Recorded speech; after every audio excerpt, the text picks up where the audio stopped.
हम बहुकलपी प्रश्न हल करने जा रहे हैं। पाठ 7, पाठ 8, 9 और 10 चार पार्ट के बहुकलपी प्रश्न सॉल्व करेंगे। इस वीडियो में हम स्टार्ट करते हैं पार्ट 7 से। पहला प्रश्न है, बिंदु -4, 3 किस स्थिति किस पाद में है। बिंदु -4, 3 की स्थिति किस पाद में है। तो समझ लो, इससे पहले थोड़ा बेसिक समझ लेते हैं। हमारा एक चतुर्थांश है, ये हमारा x डैश y डैश, इसमें होते हैं दोनों प्लस प्लस, इसमें होते हैं माइनस प्लस, इसमें माइनस माइनस प्लस माइनस। इसे कहते हैं हम भुज, x के मान को भुज कहते हैं और इसे x अक्ष भी कहते हैं। x अक्ष, इसे कहते हैं हम कोटि और y अक्ष।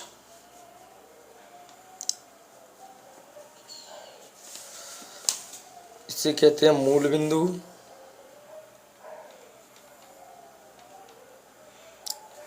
अगर x और y के मान दोनों प्लस के हैं तो फर्स्ट में आएगा, पहले में। x मान माइनस का प्लस, y का मान प्लस का आएगा तो सेकंड में। अगर दोनों मान माइनस के आते हैं तो तीसरे में, पहला प्लस दूसरा माइनस आता है तो चौथे में। इसी तरीक़ा से अगर आपको पूछते हैं कि x अक्ष का निर्देशांक, y अक्ष का निर्देशांक, y अक्ष का निर्देशांक होगा 0, y। x अक्ष का निर्देशांक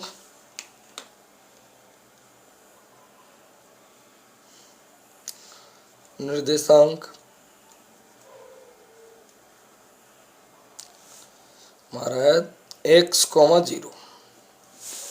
ये इस पार्ट का थोड़ा सा बेसिक है जो हमने पढ़ा है। चलो हम आगे सवाल देखते हैं।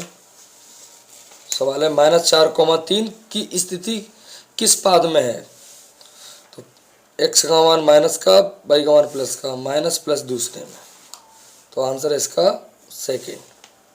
दूसरा प्रश्न है हमारा, निम्नलिखित में से कौन सा बिंदु तृतीय चतुर्थांश में स्थित है। -4, 3, 2, 3, -3, -5, 2, -4। तो हमने अभी बात करी थी, पहले चतुर्थांश में दोनों प्लस के, दूसरे चतुर्थांश में x का मान माइनस का, y का मान प्लस का, तीसरे चतुर्थांश में दोनों माइनस के, चौथे चतुर्थांश में पहला मान x का, दूसरा मान माइनस का, पहला मान प्लस का, दूसरा मान माइनस का।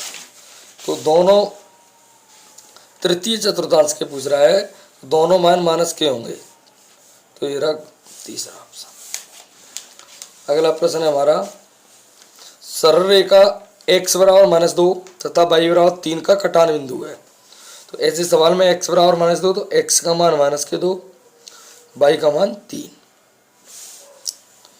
3, -2, 2, 3, -2, 3, 3, 2। तो आंसर होगा हमारा -2, 3।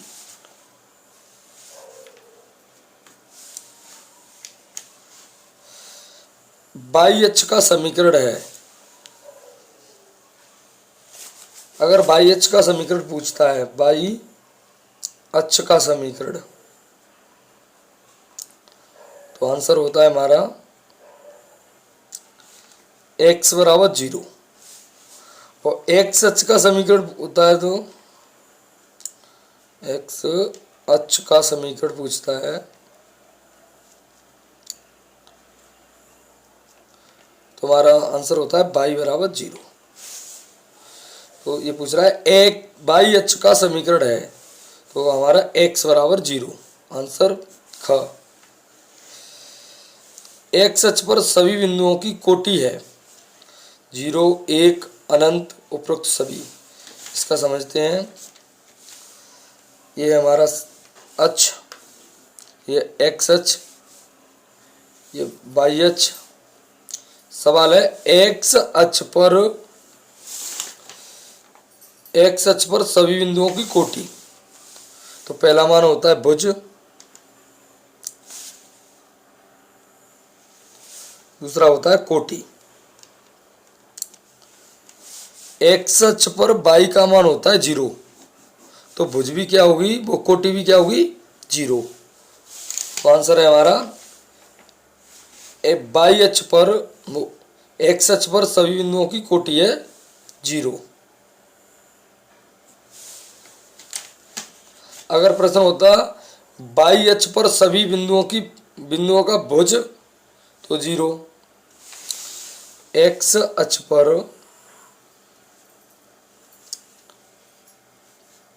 कोटि का मान होगा 0। बाई अक्ष पर भुज का मान होगा 0। अगला प्रश्न करते हैं। बाई अक्ष पर स्थित किसी बिंदु के निर्देशांक का रूप है। हमने बात करी थी, बाई अक्ष का निर्देशांक होता है 0, बाई। ऑप्शन है x, 0, बाई, 0, x, बाई, 0, 0। तो ऑप्शन इसमें गलत है। चलो ऑप्शन बनाते हैं हम, 0, बाई। बाई अक्ष पर स्थित किसी बिंदु के निर्देशांक होंगे 0, बाई। अगला प्रश्न है बाई बराबर 20 का आलेख कैसी सरल रेखा होगी। ऑप्शन है संपाती रेखा, छेदक रेखा, समांतर रेखा, उपरोक्त सभी। तो समझते हैं, वैसे अच्छा बनाते हैं। ये क्वेश्चन है बाई बराबर 20, तो मान लो बाई, ये बाई है, ये बाई डैश, एक्स डैश, तो बाई का मान 20 है। तो यहाँ 20, यहाँ से एक लाइन जा रही है सीधी, तो ये एक्स अक्ष की क्या है, समांतर है। एक्स अक्ष के क्या है, समांतर। तो बाई बराबर 20 का आलेख कैसी सरल रेखा होगी, संपाती नहीं, छेदक नहीं, समांतर रेखा होगा। क्या होगा, समांतर रेखा। अगला प्रश्न है बिंदु 6, -5 की दूरी मूल बिंदु से होगी। अगर मूल बिंदु से क्वेश्चन पूछता है तो मूल बिंदु से दूरी है, मूल बिंदु से दूरी बराबर है √x² प्लस y²। इसमें x का मान है 6 का वर्ग, प्लस y का मान है -5, तो -5 का वर्ग, 6 का वर्ग 36, -5 वर्ग 25, 36 और 25 होंगे तुम्हारे 6, 5, 11 की 1, 3, 2, 5, 1, 6, √61। तो ऑप्शन है √51, √61, √41, 61। तो आंसर है √61। अगला प्रश्न है बिंदुओं -5, 3 और -2, 4 के बीच की दूरी है √10, √20, √30, √40।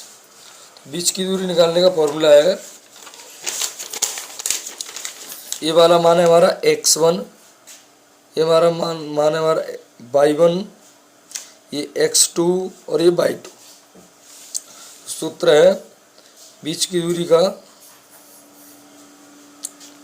बराबर √x1 - x2 का होल वर्ग प्लस y1 - y2 का होल वर्ग। x1 का मान है -5, x2 का मान -2 प्लस y1 का मान 3, y2 का मान 4। -5 - प्लस 2 4 में तो एक 3 जाएंगे तो माइनस के 1 का वर्ग, -5 प्लस के 2 जुड़ेंगे तो नहीं घट जाएंगे, -5 में दोगे तो -3 का वर्ग प्लस -1 का वर्ग, तो ये हो गया -3 का वर्ग 9, -1 का वर्ग 1, 9 और 1 10, अंडरूट में 10। आंसर है हमारा अंडरूट 10 ए। अगला प्रश्न है बिंदुओं ए 5,8 तथा बी 7,4 को मिलाने वाले मध्य बिंदु के निर्देशांक। तो मध्य बिंदु के निर्देशांक ये हमारा x1, ये y1, ये x2 और ये y2। मध्य बिंदु के निर्देशांक x, y बराबर है x1 प्लस x2 बट्टे 2, y1 प्लस y2 बट्टे 2। x1 का मान है 5 प्लस 7 बट्टे 2, y1 का मान 8 प्लस y2 का मान 4 बट्टे 2।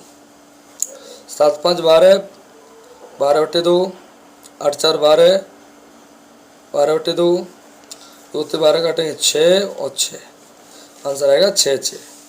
-6, माइनस के 6, प्लस के 6, 6, -6 और 6, 6, तो आंसर है हमारा यही। अगला प्रश्न है किसी त्रिभुज के शीर्षों के निर्देशांक क्रमशः इतने इतने तथा इतने हैं, तो इसके केंद्रक की निर्देशांक ज्ञात कीजिए। ये हमारा एक त्रिभुज है ए बी सी, तो इसके निर्देशांक दिए मान लो 5,6, 3,4 और 4,4। केंद्रक के निर्देशांक, केंद्रक के निर्देशांक, केंद्रक के निर्देशांक सूत्र हमारा x1 plus x2 plus x3 बट्टे 2, y1 plus y2 plus y3 बट्टे में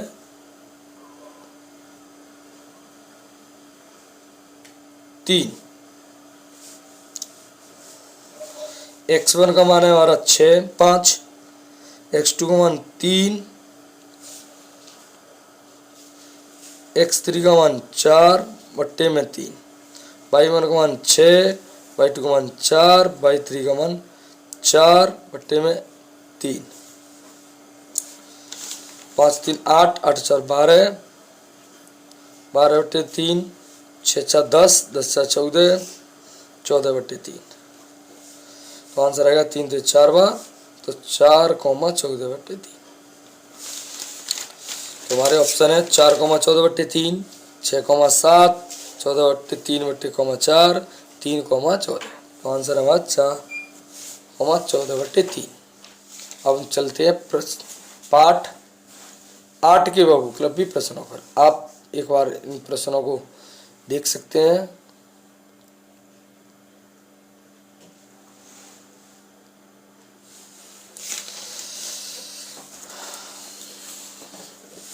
पार्ट 8 के बहुविकल्पी प्रश्न है ये।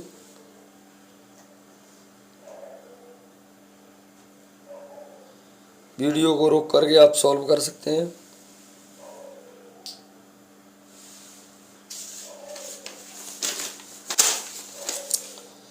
अब हम हल करेंगे।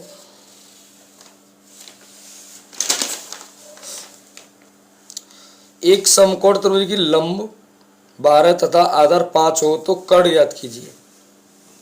समकोण त्रिभुज है ए बी सी, इसका लंब है 12, आधार है 5, कर्ण x मान लेंगे।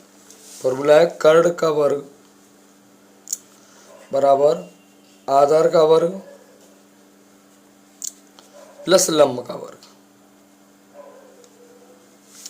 तो कर्ण x का वर्ग आधार 5 का वर्ग प्लस लंब 12 का वर्ग। x स्क्वायर बराबर 5 वर्ग 25, 12 वर्ग 144, x स्क्वायर बराबर 169, x बराबर अंडूड में 169, 169 कितने का वर्ग है 13 का, तो कर्ण आ गया 13। अंडूड में 119, 17, 13, 169, तो आंसर है हमारा 13। अगला प्रश्न हमारा यदि साइन थीटा बराबर 3/5 हो तो कोस थीटा का मान ज्ञात कीजिए। ऐसे प्रश्न में क्या करते हैं हम, साइन थीटा बराबर 3/5 दिया है तो सबसे पहले देखेंगे साइन के पदों में 3/5 किसी का मान होता है, नहीं होता है तो सवाल चतुर्थांश से करेंगे, समकोण त्रिभुज से करेंगे। ए बी सी, एक लाल बट्टे कक्का, ये होता है हमारा साइन थीटा, ये होता है कॉस थीटा, ये होता है हमारा टेन थीटा। तो साइन थीटा बराबर होता है लंब बट्टे कर्ण, तो लंब का मान हो गया 3, कर्ण का मान हो गया आधा 5, तो हम निकालेंगे आधा x, आधार का वर्ग बराबर कर्ण का वर्ग माइनस लंब का वर्ग। कर्ण का मान है 5, 5 का वर्ग, लंब आधार 3, 3 का वर्ग, 5 का वर्ग 25, 3 का वर्ग 9, 25 में 3 हो गए तो 16,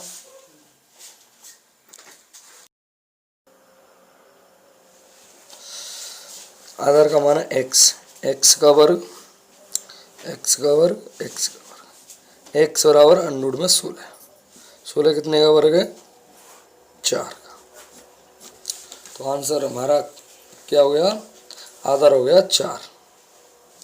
किसका पूछ रहा है, कोस थीटा का मान बताओ, कोस थीटा बराबर हो जाएगा हमारा आधार बट्टे कर्ण, आधार का मान 4 बट्टे कर्ण का मान 5, ऑप्शन है 3/5, 5/4, 1, 4/5, आंसर है हमारा 4/5। अगला प्रश्न है, यदि कोसेक थीटा बराबर b/a हो तो सेक थीटा का मान ज्ञात करो। ऊपर वाला सवाल है उसी तरीके का सवाल है, इस सवाल को आप हल करके हमारे कमेंट में इसका आंसर डालें। देखिए कितने विद्यार्थी इस सवाल का आंसर डालते हैं। अगला प्रश्न है हमारा, यदि साइन थीटा √2 कोस थीटा हो तो सेक थीटा का मान ज्ञात करो।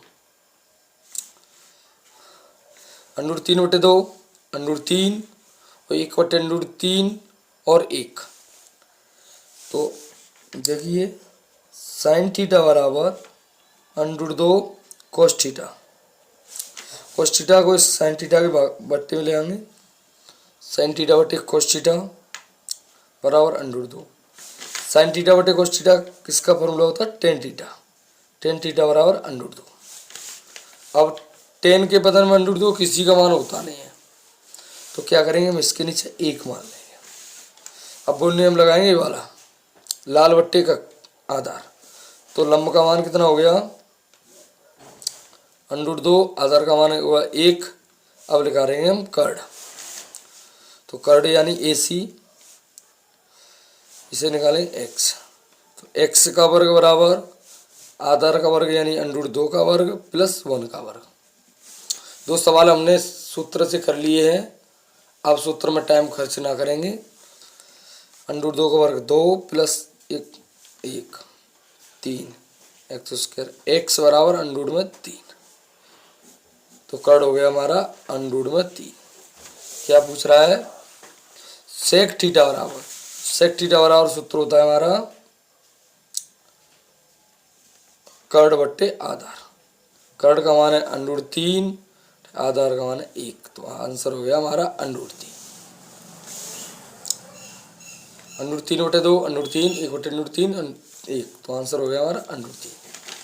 अगला हमारा साइन 30 का मान ज्ञात कीजिए, तो साइन इस एक सारणी है वो आपको याद करनी होगी। साइन 30 का मान होता है 1/2, टेन 45 और टेन 60 का मान क्या है, टेन 45 टेन 60 का मान, तो टेन 45 का मान होता है हमारा 1 और टेन 60 का मान होता है √3, तो यही हमारा आंसर हो गया 1:3, 1:√3, √3:1, 1:1, 1:2, 1:√3। 1/√3 किसका मान है, साइन 30, कोस 30, टेन 30, सेक 30, साइन 30 का मान होता है 1/2, कोस 30 का मान होता है √3/2, टेन 30 का मान होता है 1/√3 और सेक 30 का मान होता है 2/√3। तो हमारा प्रश्न पूछ रहा है 1/√3 किसके बराबर है, तो टेन 30 के बराबर। अगला प्रश्न है हमारा 2 cos थीटा बराबर √3 हो तो थीटा का मान ज्ञात करो। 2 cos थीटा बराबर √3, cos थीटा बराबर √3/2। अब देखो सारणी में cos की पदन में √3/2 किसका मान होता है cos 30 का। cos से cos कट जाएगी, थीटा बराबर 30 अंश, तो आंसर होता है हमारा 30 अंश। अगला प्रश्न है 2 tan 30/1 - tan उसके 30 का मान ज्ञात करो। 2 tan 30/1 - tan स्क्वायर 30। 2 tan 30 का मान होता है 1/√3, 1 - 1/√3 का वर्ग, 2 इसका इसमें गुणा करेंगे, 2 का गुणा 1 में 2, √3 का 1 में √3, 2/√3, 1 - 1 का वर्ग 1, √3 का वर्ग 3। ऐसी भी 9 को हल करने के लिए 3 × 3, 3 में दे गए 2, 2/√3, 2/3, इसका इसमें गुणा, इसका इसमें गुणा,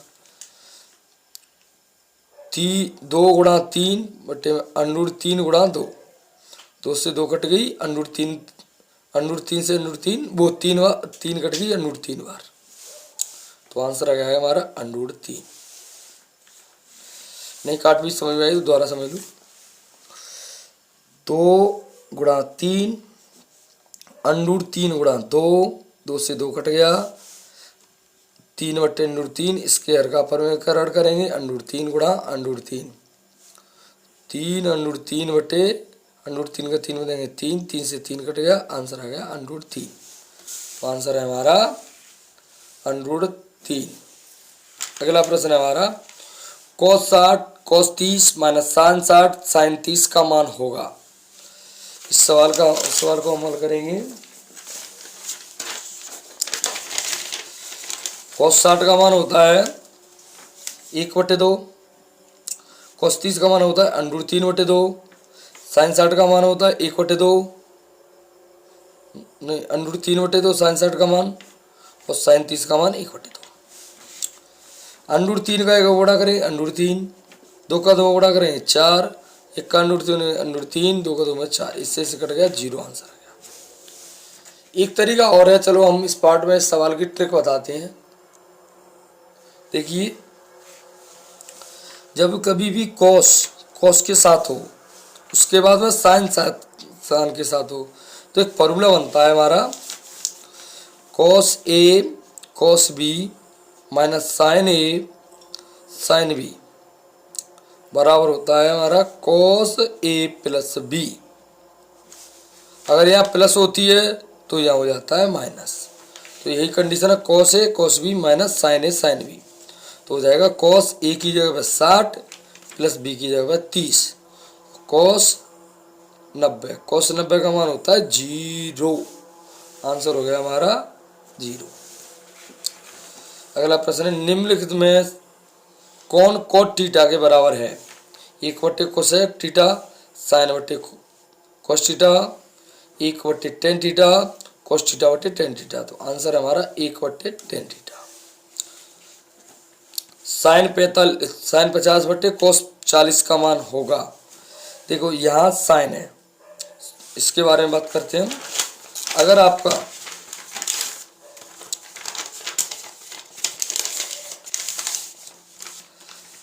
साइन के बट्टे में कॉस होती है या टेन के बट्टे में कोट होती है या सेक के बट्टे में कोसेक होती है, इनका व्युत्क्रम भी हो सकता है, ऊपर कॉस नीचे साइन। तो यहाँ कोई थीटा है, theta 1 theta 2, theta 1 theta 2, theta 1 theta 2, अगर इनका योग 90 है, अगर इनका योग 90 है, अगर इनका योग 90 है तो आंसर प्रत्येक कंडीशन में आंसर 1 होगा, आंसर 1 होगा। तो साइन थीटा और कोस थीटा 50 और 40 जोड़ेंगे 90 का मान होगा, तो आंसर होगा इसका 1। बात करते हैं अब पार्ट 9 की।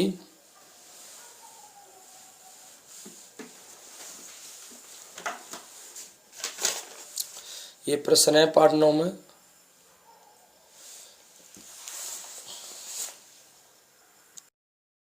अब हम पार्ट 9 के बहुविकल्पी प्रश्नों को देखेंगे। ये हमारा प्रश्न, पहला प्रश्न है, इसमें हम थोड़ी ट्रिक की बात करेंगे।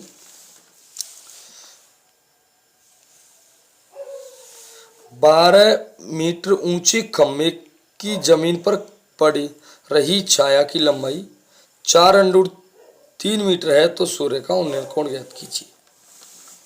तो सुनिए, ट्रिक है हमारी। अगर ये हमारा सवाल ABC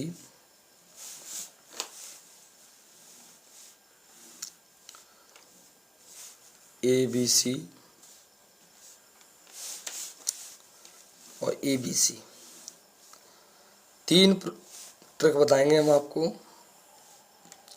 अगर यहाँ अगर थीटा हमारा 45 अंश होता है तो ये मान और ये मान समान होंगे।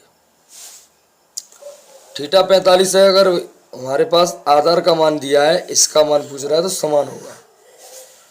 अगर दूसरा भी हो सकता है, अगर ये मान दोनों समान दिए हैं तो थीटा 45 अंश होगा। अगर हमारा समान दिया है, दोनों मान समान है, अगर थीटा पूछता है तो आंसर कितना होगा? 45 अंश। ये हमारी, अगर ये x है और ये √3 x है,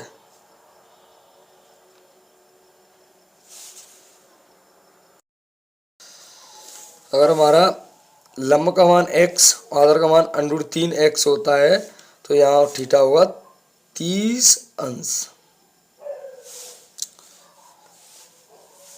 अगर थीटा दिया है तो अगर आधार का मान दिया है तो इसका ये इतना होगा, इसका इतना होगा। अगर इस आधार का मान x है, लंब का मान √3 x है, तो थीटा होगा हमारा 60 अंश। ये तीन चित्र हैं, तीन चित्रों से ही काफ़ी ट्रिक बनेगी। अगर ये बुझा दिए हैं तो कोण निकाल सकते हैं, कोण और एक बुझा दिए तो इससे निकाल सकते हैं। चलो हम प्रश्न के सहारे समझते हैं। देखिए, पहला है 12 मीटर ऊंची खम्भे की जमीन पर पड़ रही है, यानी 12 मीटर ऊंचा खम्भा है, इसकी छाया पड़ रही है 4√3। अगर हम इसे काटते हैं तो 4 से ये कट गया 3 बार, और काटेंगे तो √3 तो एक बार और 3 थे √3 बार, √3। तो हमारा कंडीशन कौन सी बनेगी?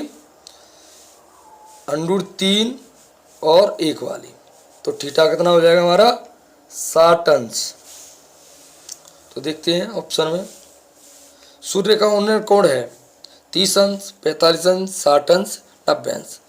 तो आंसर हो गया हमारा 60 अंश। अगला प्रश्न है, एक खम्भे की परछाई 4 मीटर है, जब सूर्य का उन्नयन कोण 60 अंश है, तो खम्भे की ऊंचाई बताइए। एक खम्भा है, इसकी परछाई है मान लो दी है 4 मीटर और इसका कोण है 60 अंश। तो ट्रिक रहेगी ये वाली, अगर एक आधार का मान x है तो लंब का मान क्या होगा? √3 x। तो 4 का मान हो जाएगा, लंब का मान हो जाएगा 4√3। ये x का मान हो गया तो आंसर हो गया 4√3। तो 4√3, 2√3, √3 और 4। अगर ये ट्रिक आपकी समझ में नहीं आई हो तो दोबारा देख लें एक बार वीडियो को। अगला प्रश्न है, भूमि से 100 मीटर की ऊंचाई तक तथा 60 अंश के उन्नयन कोण पर उड़ती हुई एक पतंग की डोरी की लंबाई बताओ। 100 मीटर ऊंची एक पतंग उड़ रही है और ये जमीन से 60 अंश का कोण बना रही है और इसको पूछ रही है डोरी की लंबाई। ये हमारा लंब, ये कर्ण। जब लंब कर्ण की बात करते हैं तो सूत्र होता है हमारा साइन थीटा बराबर लंब बट्टे कर्ण। लंब का मान साइन थीटा बराबर लंब का मान 100, कर्ण का मान x। साइन थीटा की वैल्यू 60 अंश बराबर 100 बट्टे x। साइन 60 का मान है √3 बट्टे 2, 100 बट्टे x। इसका इसमें गुणा करें, इस √3x बराबर 100 को गुणा 200, x बराबर 200 बट्टे में √3। तो आंसर आ गया हमारा 200 बट्टे √3। ऑप्शन है 200 √3 बट्टे 3, 100 √3 बट्टे 3, 100 √3 और 200 √3। शायद हर का परमीकरण करके आंसर आएगा √3 का नीचे गुणा, √3 का ऊपर गुणा, 200 √3 बट्टे 3। तो आंसर है हमारा 200 √3 बट्टे 3। अगला प्रश्न है, एक छड़ की लंबाई और उसकी छाया का अनुपात 1:3 है तो सूर्य का उन्नयन कोण ज्ञात कीजिए। तो 1:3 लंबाई और छाया, तो x/3x। तो ये वाला हमारी ट्रिक लगेगी। डायरेक्ट हम इसका आंसर बता सकते हैं 30 अंश होगा। कितना होगा? 30 अंश। किसी ऊर्ध्वाधर स्तंभ की ऊंचाई जमीन पर उस स्तंभ की छाया की लंबाई की √3 गुनी है। किसी ऊर्ध्वाधर स्तंभ की ऊंचाई जमीन पर उस स्तंभ की छाया की लंबाई की √3 गुनी है। छाया अगर x है तो स्तंभ की ऊंचाई हमारी √3x। तो सूर्य का उन्नयन कोण ज्ञात कीजिए। तो हमारी फर्स्ट, सेकंड और थर्ड 3 ट्रिक है। तो हमारी सेकंड ट्रिक लगती है। तो आंसर कितना हो जाएगा यहाँ? 60 अंश। तो हमारा आंसर है 60 अंश। मोस्टली जो 9 पार्ट में बहुविकल्प के क्वेश्चन बने उनको हमने बनाया है और एक 3 ट्रिक भी आपको बताई हैं। इन 3 ट्रिकों को समझ लें। अगर आपकी समझ में नहीं आती है ट्रिक तो कमेंट में बोल दें, जिससे कि हम इन तीनों ट्रिकों को विस्तार से समझा कर एक वीडियो बनाकर डाल देंगे। अब आते हैं पार्ट 10 पर।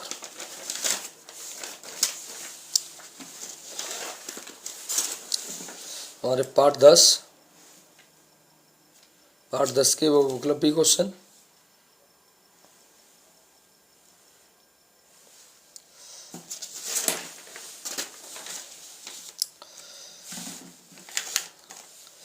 यदि कोई रेखा वृत्त को सिर्फ एक बिंदु पर स्पर्श करती है तो वह रेखा कहलाती है स्पर्श रेखा, समांतर रेखा, छेदक रेखा और लंब रेखा।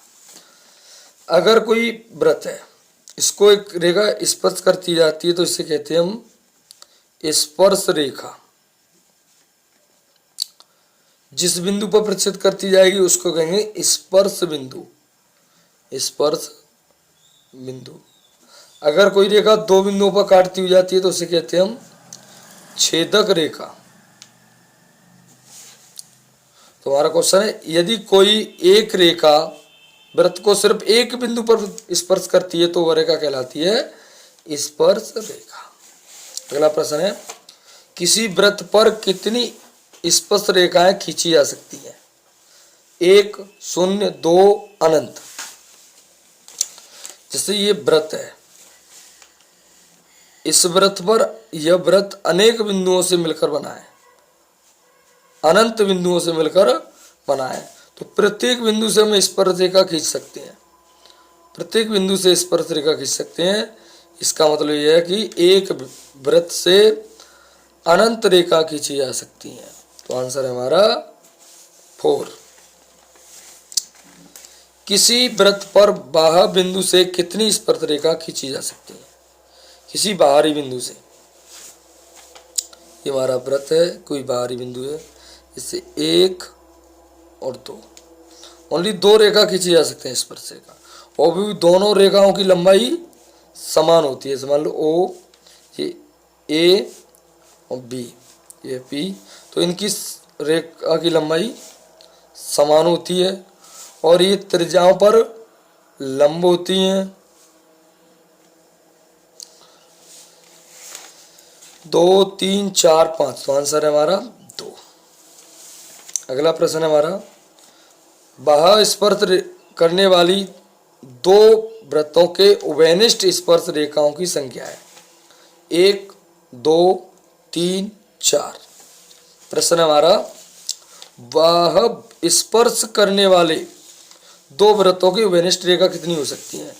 तो समझते हैं। देखो, एक वृत्त, दूसरा वृत्त, 2 वृत्त हैं जो बाह्य स्पर्श कर रहे हैं, तो कितनी स्पर्श रेखा जा सकती हैं? 1, 2 और एक बीच में, तो आंसर आ गया 3 बाह्य स्पर्श।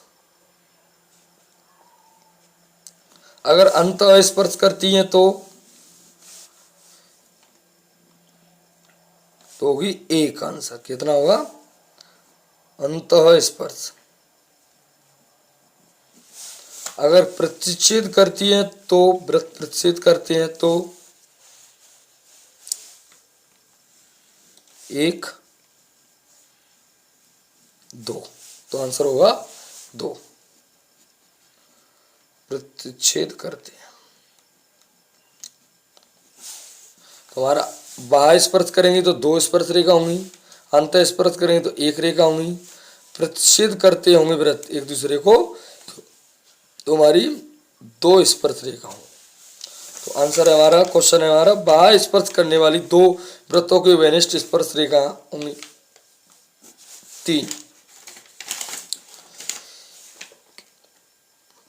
किसी वृत्त के व्यास के दोनों सिरों से खींची गई स्पर्श रेखा होती है। ये हमारा वृत्त है, ये हमारा व्यास है।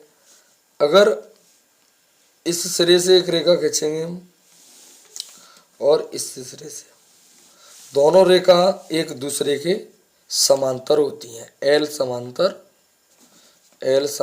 M, तो दोनों रेखा एक दूसरे की क्या होंगी? समांतर। तो ऑप्शन है छेदक रेखा, असमांतर रेखा, समांतर रेखा, उपरोक्त सभी। तो आंसर है समांतर रेखा। 6 सेमी त्रिज्या वाले वृत्त पर खींची गई 2 समांतर स्पर्श रेखाओं के बीच की दूरी बताओ। 6 सेमी, 12 सेमी, 18 सेमी, 24 सेमी। तो 6 सेमी त्रिज्या वाले, जैसे मान लो ये हमारा एक वृत्त है 6 सेमी त्रिज्या वाला, जिसकी त्रिज्या है 6 सेमी। इसकी व्यास पर 2 रेखा खींची गई है, समांतर रेखा, तो इनकी बीच की दूरी क्या होगी? यहाँ से यहाँ तक 6 और यहाँ भी 6, तो कितनी होगी? 6 + 6 यानी 12 सेमी। तो आंसर हमारा 6 सेमी त्रिज्या वाले वृत्त पर खींची गई 2 समांतर स्पर्श रेखाओं के बीच की दूरी होगी 12 सेमी। बाह्य बिंदु से वृत्त पर खींची गई स्पर्श रेखा की लंबाई होगी। बाह्य बिंदु, अभी बताया था हमने, किसी बाहरी बिंदु से खींची गई स्पर्श रेखा की लंबाई कैसी होती है? समान, असमान, समान, समांतर, इनमें से कोई नहीं, समान। किसी वृत्त के केंद्र से 5 सेमी दूर स्थित बिंदु ए से वृत्त पर खींची गई स्पर्श रेखाओं की लंबाई 4 सेमी है, तो वृत्त की त्रिज्या ज्ञात कीजिए। प्रश्न है हमारा, किसी वृत्त के केंद्र से, ये हमारा वृत्त है, इसके केंद्र से 5 सेमी दूर स्थित बिंदु ए से, 5 सेमी दूर कोई स्थित बिंदु ए है, ए से वृत्त पर खींची गई स्पर्श रेखा की लंबाई 4 सेमी है। स्पर्श रेखा है, इसकी लंबाई 4 सेमी है, इसकी लंबाई 5 सेमी। अभी हमने बताया था स्पर्श रेखा प्राबिंदु से खींची गई स्पर्श रेखा त्रिज्या पर लंब होती है। तो ए बी ओ, तो त्रिज्या का मान पूछ रहा है x, तो यहाँ लंब होती है ये 90 अंश, इसके सामने वाला ये कर्ण हो जाएगा, ये लंब और ये आधार। तो आधार यानी आधार का वर्ग बराबर कर्ण का वर्ग माइनस लंब का वर्ग। एक्स स्क्वायर बराबर 5 का वर्ग 25 माइनस 4 का वर्ग 16। एक्स स्क्वायर बराबर 25 में 16 के तो 9। एक्स बराबर अंडर में 9। एक्स बराबर 9 कितने वर्ग है 3 का।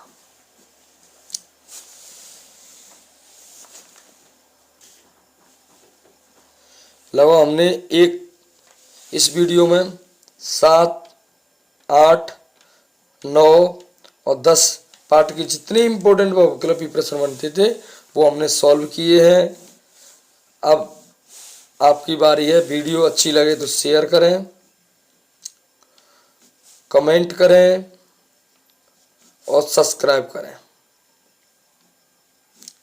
और लाइक करें।